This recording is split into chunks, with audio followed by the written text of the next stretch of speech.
Hey, oh, this is so crazy because I don't like camming up. Never have, never did, but nah, I don't care.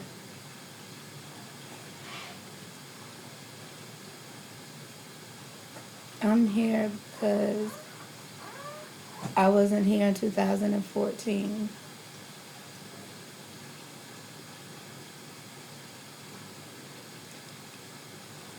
My father took me down, built me back up in 2014, and I told no one.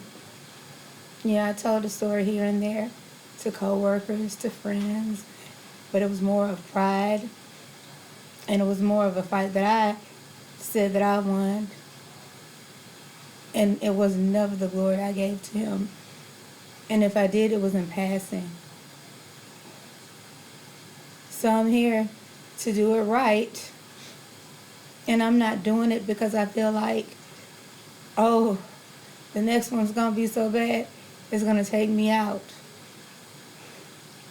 Because if it does, his will is perfect, and I'll be where I'm supposed to be, and in him I trust. And when I say my father, I mean Yahuwah.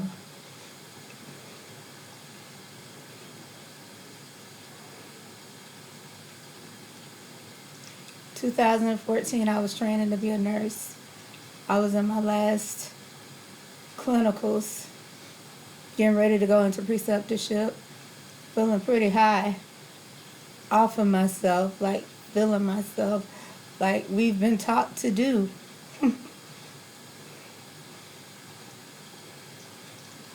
I had a tiger, pride, all of that stuff. That's crap, but I'm not here to talk about that or make fun of people's personality traits or make fun of my own arrogance of when I was younger.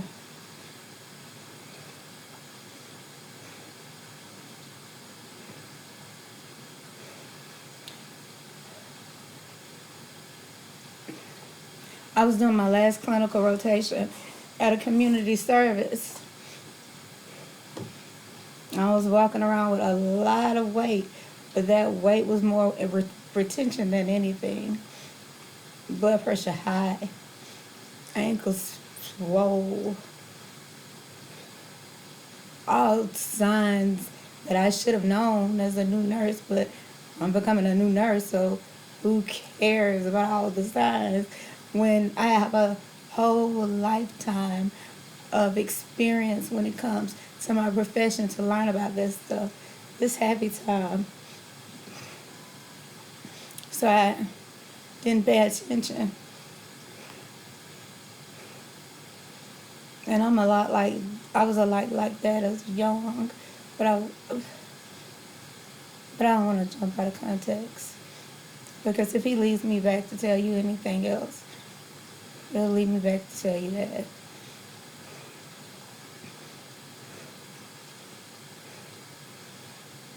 I went from being serious. For the end of my program, I gained a lot of weight, but a serious 180 to when we were at the clinical rotation, checking our weight, each other's weights. I was 180 maybe a day before, and it said 220 that day of. Now, my clinical instructor, she is amazing, very smart, but I had strong. But I've always admired that in people. Again, pride. That was the name of the game then. But anyway, I digress. She was concerned, so she took my blood pressure, and it was like 220 over 113 or something like that. It scared her, and she wanted me to leave the community clinical site. and go to the emergency room. I was leaving the parking lot.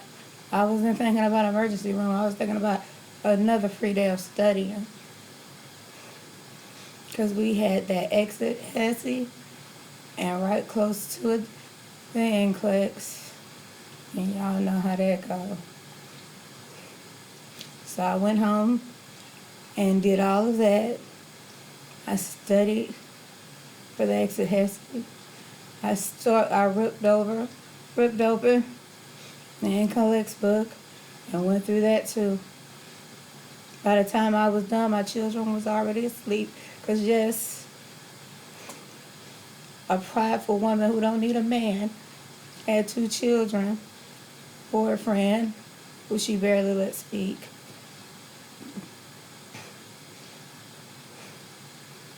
And I laid them down after I fed them. I hope I fed them right, but I doubt I did. They probably got beanie weedings, and that is just, never do that. But anyway, when they went to sleep, I went back at it. And when I got to a place, because it's always a place, I always had a place. When I knew I had it, I put it down, and I went to sleep as well. Now, I left off in the Hesse learning about triple A's and the signs and symptoms of that. And when I woke up, I felt like that I was right in the midst of one. The thing with that, they say it never stops.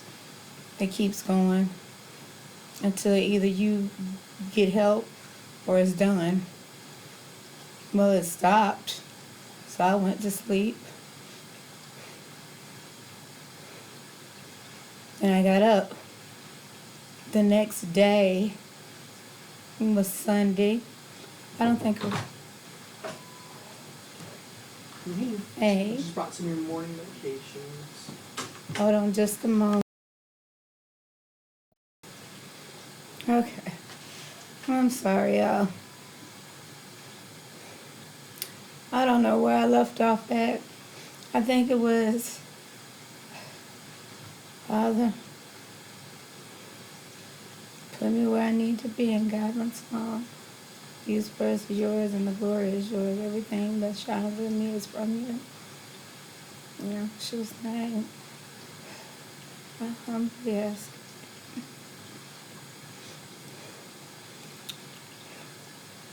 So, the pain stopped. So clearly it could not have been what I thought it was. So the next day, I got up. It was Saturday. And I decided to make, just happy with everything that I had got done, a roast. And some sides to go with it. And I even felt a little frisky, so I got a bottle of rum. And I always love the rum with the mango juice, because if I can't be on an island, why not bring it to me? Stupid. I wouldn't say stupid, but young and naive and maybe stupid. Okay, I'll let you have it.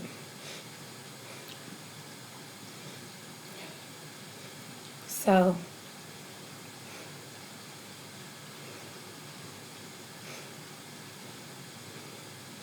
I did, clean lightly, because I hate cleaning. But the cleaning I did and everything that I did was for my girls, just to give them a little piece of normal. Because before they showed up, nothing was normal.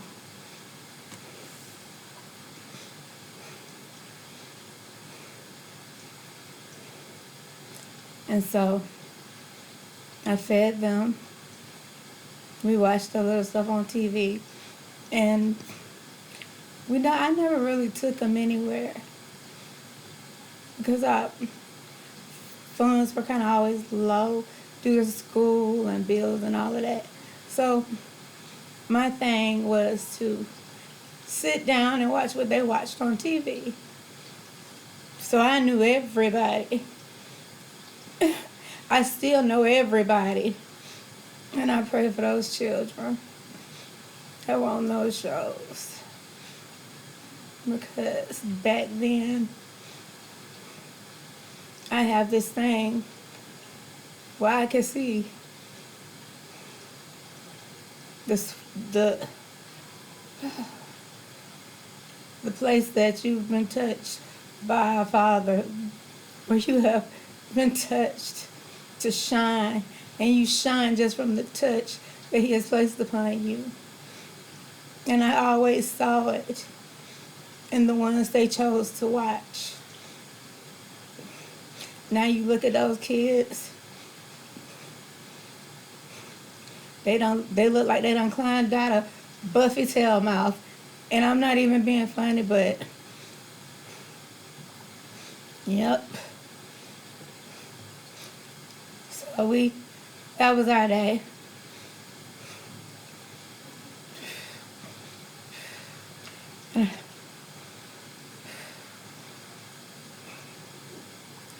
Give me just a second, please.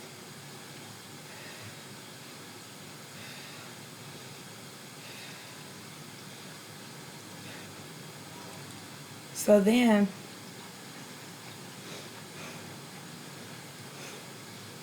they climbed and on the couch, they kind of cut up and went to sleep.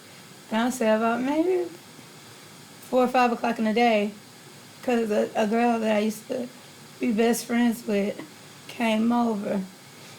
Now, since I had got into a new relationship, and I had been into that relationship for a few years, me and her had grown apart. So I was so happy to see her. She came in. I made her some food.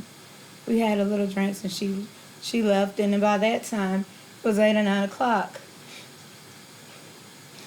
My little girls were still asleep, so I decided to go ahead and lay them down instead of putting them in the tub and everything and waking them up and getting them riled up and ready to go for a round 2.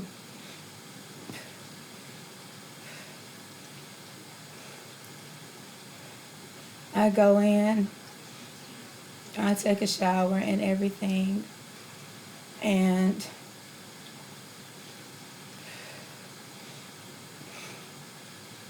I felt a little pain, felt a little heaviness, but I always felt pain. And ever since I had been in nursing school toward the end, maybe my 3rd semester, last one, I always felt a little heavy. And then, not to mention, I had been drinking and eating, and I might have even fixed myself another plate after my girls went to bed, and I packed up the kitchen so they would have something for lunch the next day.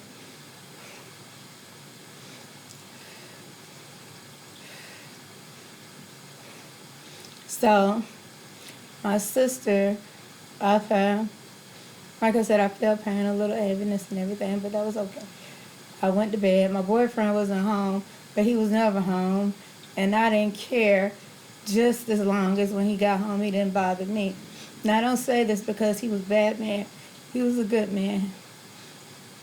But I'm a broken, well, probably still broke. Well, no.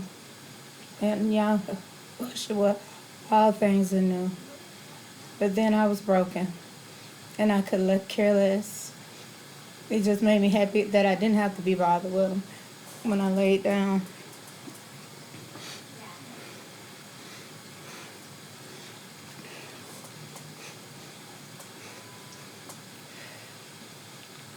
Give me just a second, y'all.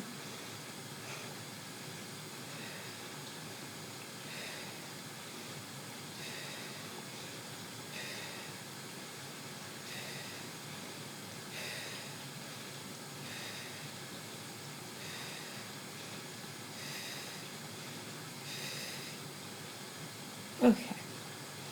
So, when I woke up, he was in the garage tinkering around. He was the type of man like to go hunt. He hunt for trees. He in trees shooting stuff. I just didn't. Where I come from, I didn't understand none of that, but I like that in him. But I've always liked different things in people because I always like to observe people because I like to write about them. But we getting there.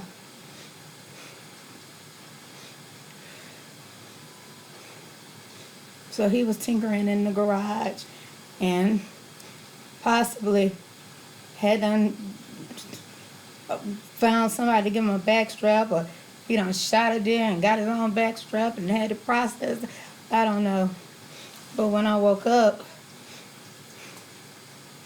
I took a shower and everything, checked in on the girls. They were already up. I made sure that they went ahead and took a bath and put some clothes on. Not too much heavy because my youngest, she likes to put on pretty things and whatnot. My oldest, that is torture for her. So I didn't force her. I just let her do what she do, just as long as she, washed herself clean and brushed her teeth and all of that good stuff. Lunch, she really didn't want the food, but she never really liked stuff like that. She liked low maintenance stuff, so I think she might have had a sandwich.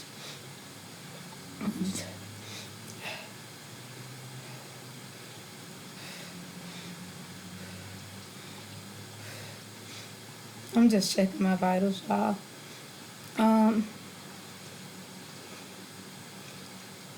My youngest, she did it up, Alexis Carrington. And she had a friend called Carrington.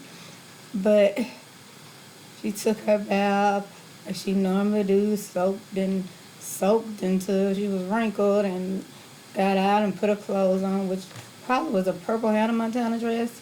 I think she had the pink one. Anyway, she put her clothes on and everything, and she had her a little bit of what we had yesterday at the table and ate and drunk her little juice box or whatever juice she was drinking at the time. But she stayed switching it up. She liked those little cooking shows.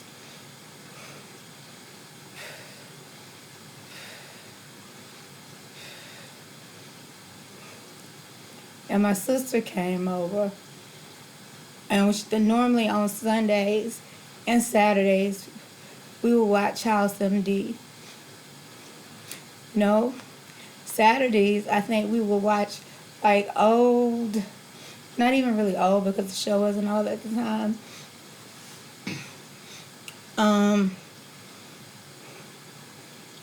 What's that show called?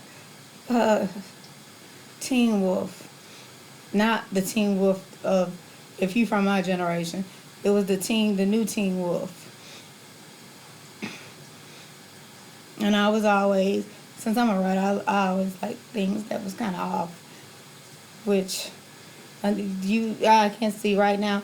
If you're spiritually aware, you see where I'm opening doors.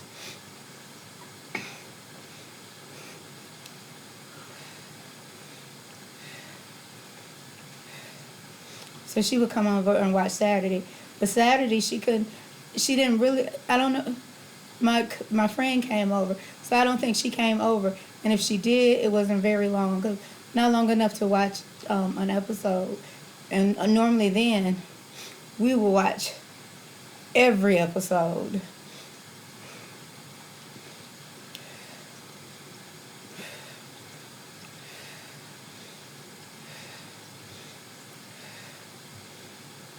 And so we just watched House MD that day. So I made us plates, made us the rum, and I went in and I sit next to her, and we were watching. I think we got maybe an episode and a half in, and I started. Something hit me in the back, not something, a pain shot through my back and wrapped itself around my stomach. And something in me said, go. And I looked at her. I'm not sure if she was driving at this time because I taught her how to drive.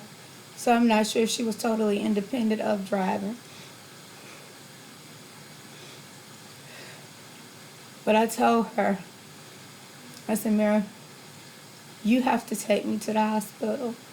Something's not right. And if I don't go now, it'll be too late. So she jumped in my car.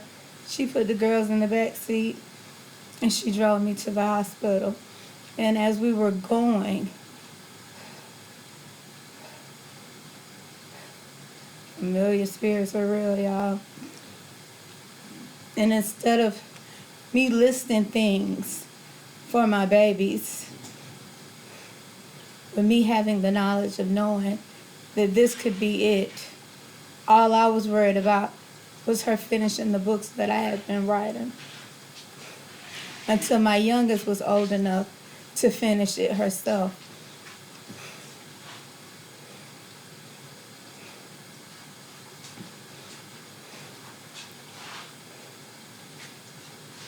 Well, she, like, don't talk like that. Let me call mom. Let me call dad. And we'll figure out. I said, no, you need to call them and tell them to come on. Because we ain't got no conversation. We just got goodbyes. And that pretty much shook her and scared her. Even again, oh, it was wicked. I was wicked. So we make it to the hospital. Triage found a reason to get me to the back. With all the pain, they gave me something. I'm not sure what it was, but it put me out a little enough for me to be like waking up and looking around like, what's happening? And them telling me that my gallbladder had was full of stones and it had to come out. But the most pressing one was the stone that was in the common bile duct that would need to have an ERCP done before they attempted to do that one. And they also wanted to do a cholangiogram, but if you know, you know. That's not important. But again, he's not pressing that upon me to tell y'all about. Give me just a second.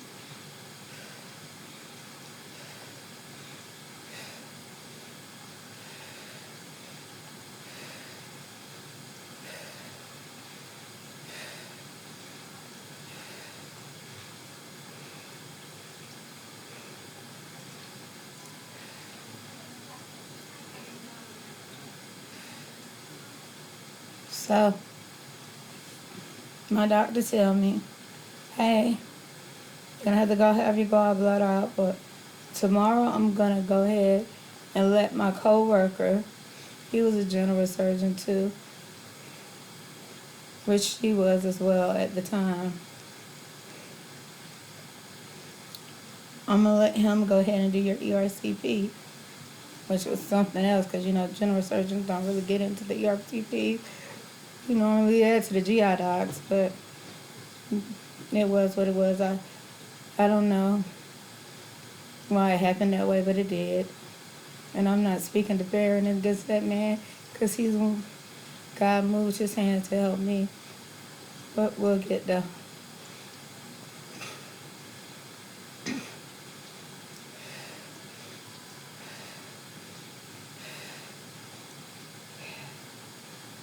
So,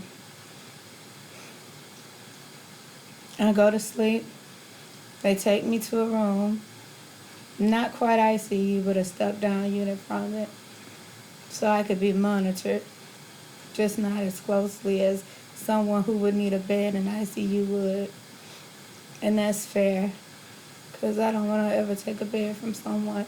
Well, then I wouldn't have cared, but today, no. No, no.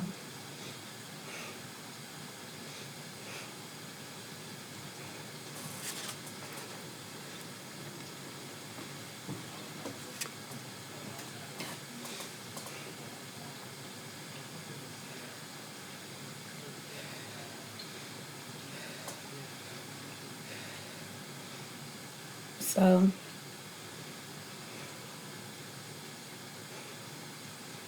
I go, get a room and everything. And my boyfriend at the time was there. And they had like a Subway in the hospital. My girls both looking as scared can come. Their eyes is bigger than their faces. But I'm telling them, babies, it's okay. This is nothing. It's okay. I'm gonna be okay. What y'all want to eat from Subway? So he got them a little sandwich and he asked me, I said Philly cheesesteak. And please do not associate Subway with this because it has nothing to do with it. I am a woman who has been, from that moment, had been eating wrong. I even told you what I had before. So just, if you want to play with Subway, you can. But it has nothing to do with this story.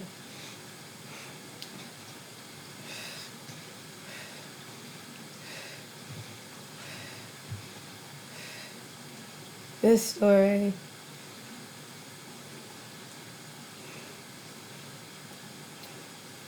is taking accountability. So I just want to take accountability for what I have done in the past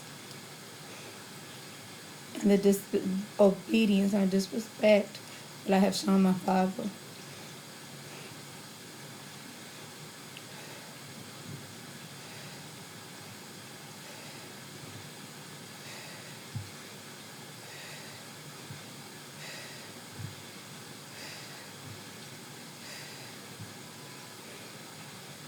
Give me just a second to get control of my breathing.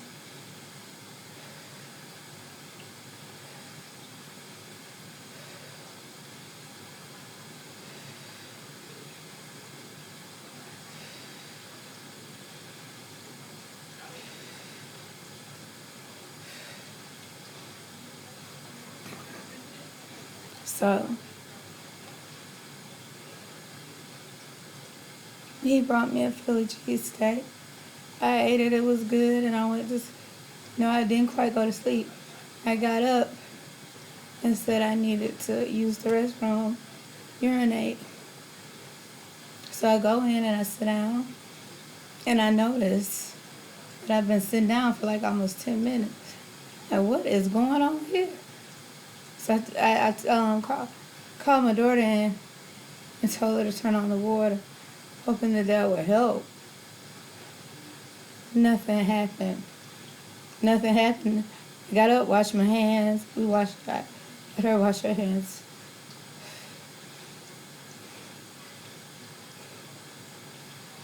And I go back to bed. And I think when the nurse came in to give me something for the next day's surgery or ERCP,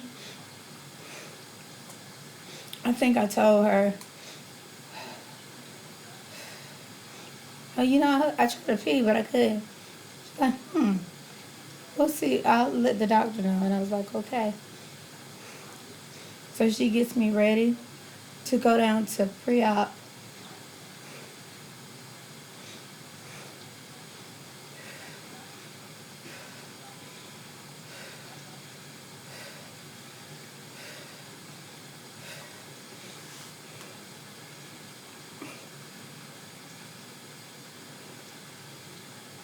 And as we're going down, a pain that I have never felt in my life.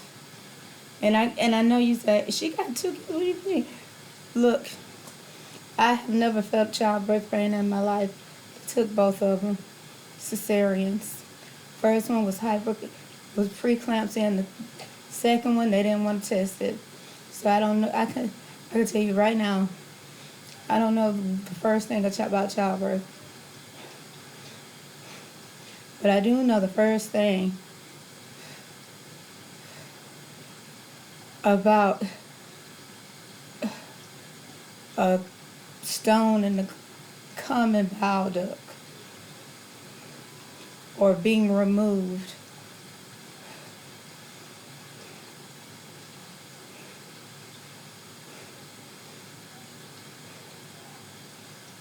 So I want to say I must have had it done, and she was bringing me back. No, I had it done the night before. That's why I was able to eat before 12.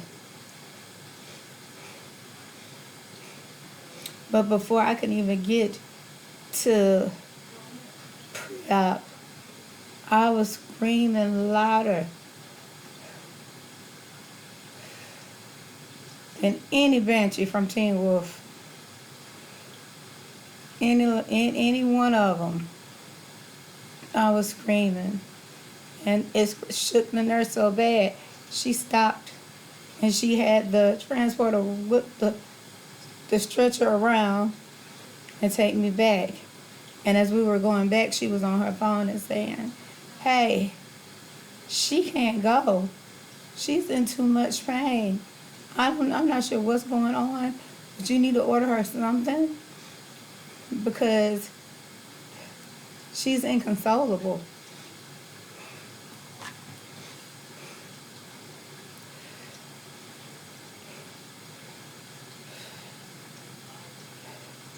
So we make it back to the room, and where I started to get sicker, ran a lab check. I was up to 3,500 in white blood cell count. That stopped the surgery for gallbladder removal. And then I continued to get sicker. And my labs kept getting worse. And my kidney function began to become non-existent.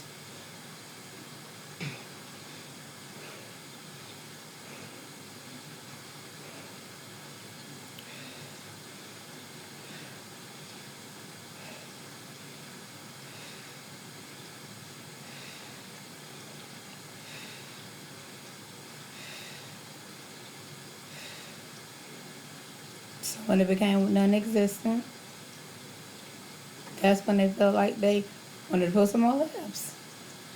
The next time, I think it was 44, 45 white blood cell count. And at that point, they wanted to stick in a Foley, which they did. And during that time, I was completely out of it because the next time I woke up, I was no longer in PCU. I was in the ICU.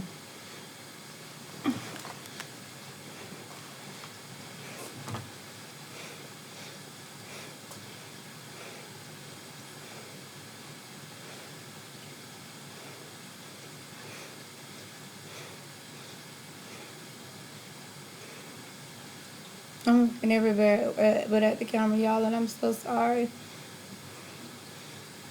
Accountability is something else, even with your father sitting right next to you holding your hand, because there's so much shame.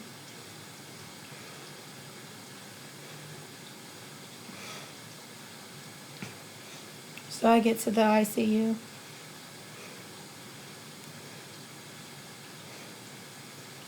And I'm still being taken care of. And my mom is handling all the particulars and everything.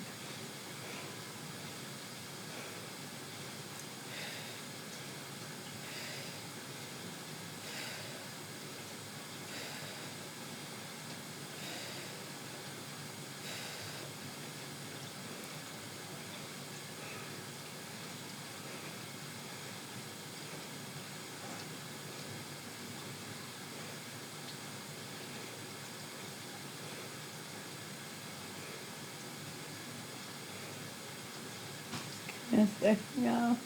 I'm a little worked up.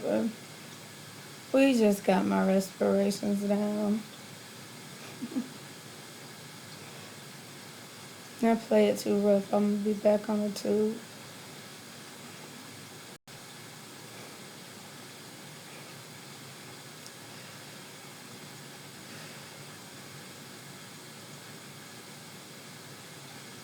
So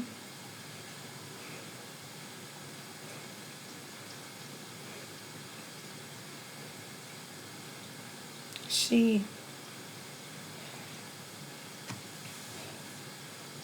had decisions to make, decisions that almost got the doctor beat up in the doggone ICU.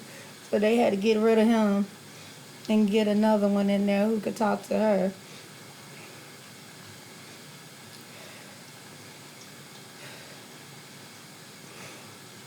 And they told them, look, after your daughter had her ERCP, she ended up with necrotizing pancreatitis.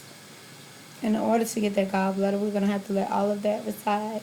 So the best treatment for that is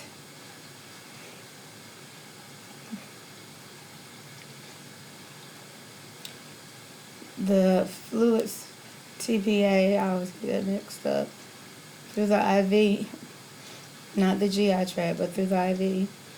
Those big old bags, and to take care of my pain, which I was on like a high dosage of stuff that had me thinking I'm so crazy.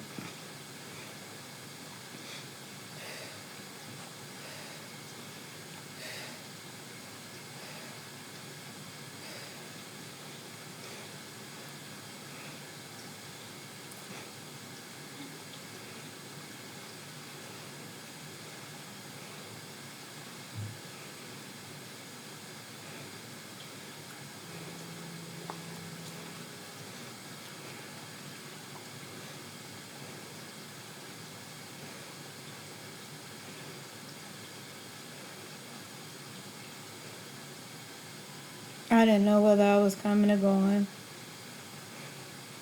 I didn't know what was going on.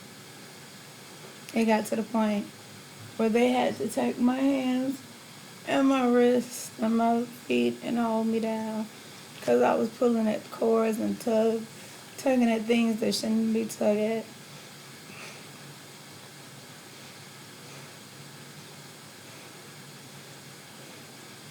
And during that time,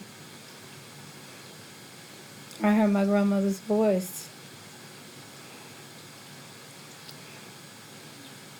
My mother's prayers, and I could hear, not by ear, but somewhere here, prayers on top of prayers. My mama would leave, I would feel the touch of my grandmama rubbing my hand, telling me it's okay, it's okay, it's okay. You're going to wake up and you're going to be fine. Everything's going to be fine. I think she may even gave me a sip of water, y'all. But let me tell you, my grandma had been dead for like 10 years.